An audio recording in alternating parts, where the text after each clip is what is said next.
Hi, welcome to the Silver Spleen. My name is Arthur Burling, and this is my review of An Inspector Calls, a Chinese New Year movie based on a 20th century British play that critiques capitalism and uses black humor as a comic device. It certainly sounds interesting, and it is interesting.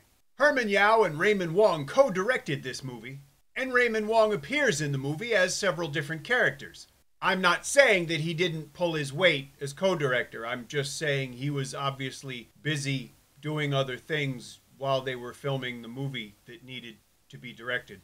Louis Koo plays Inspector Carl, a policeman who interrogates an entire family about their interactions with a young woman played by Chrissie Chau. Eric Tong and Teresa Mo play Mr. and Mrs. Chau, whose daughter Sherry, played by Karina is engaged to Johnny, played by Hans Zhang. Each of these people is grilled in turn by Inspector Carl. Louis Koo attacks the role as if he were Aaron Kwok, and the resulting scene chewing would make Richard Kraft proud. But it's a Chinese New Year movie, so it's not really that off-putting. In fact, it was fun to watch Louis Koo be so exaggerated and out of control. The whole film is overstated, but it makes sense in the broad scheme of things. Much of the film is played for laughs, and naturally includes a long list of cameos, and Donnie Yen as a quartet. No, really.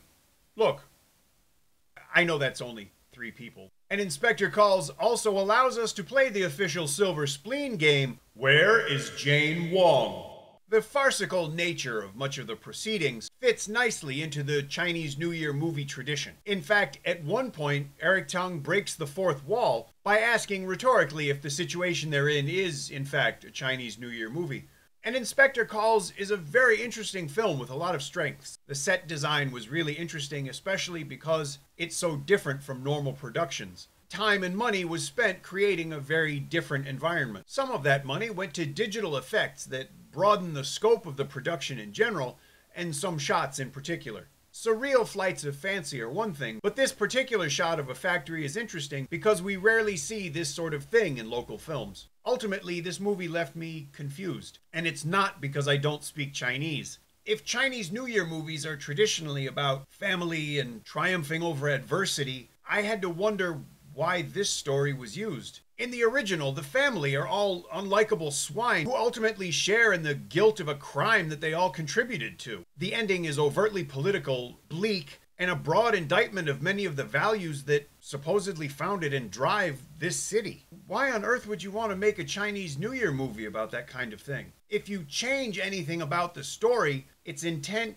and its impact kind of go out the window. It also doesn't help that the film ends strangely, abruptly, and features, at least in the English subtitles, an odd bit of explanation that seems like it was cribbed wholesale from the original play's Wikipedia page. I admired this film for getting really weird, but I can't say that I enjoyed it. And that's a shame because there are some things in this movie that I really admired. Continuing to impress me for non-mammary reasons is Chrissie Chau, whose performance is oddly affecting and the emotional center of the film. Gordon Lam and Teresa Mo were also very good, if only because they were playing very unusual roles and still made their characters believable. I liked the way the movie looked, the way it was acted, and especially the way it was directed. I guess I just didn't care for the way it ended. I often speak of movies that are made for Chinese New Year but get released at other times and how much they aggravate me. But this movie is just the opposite. I'd rather have seen it at some other time of year.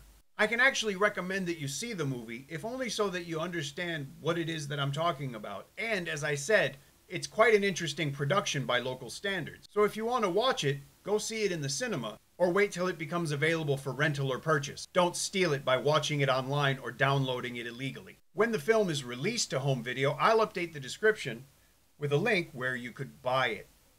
If you enjoyed the review, please let me know. If you didn't enjoy the review, let me know. If you enjoy the channel, please subscribe, because that way I'll have more subscribers. And for the last time this year, Santai Ginhon. Thank you for watching.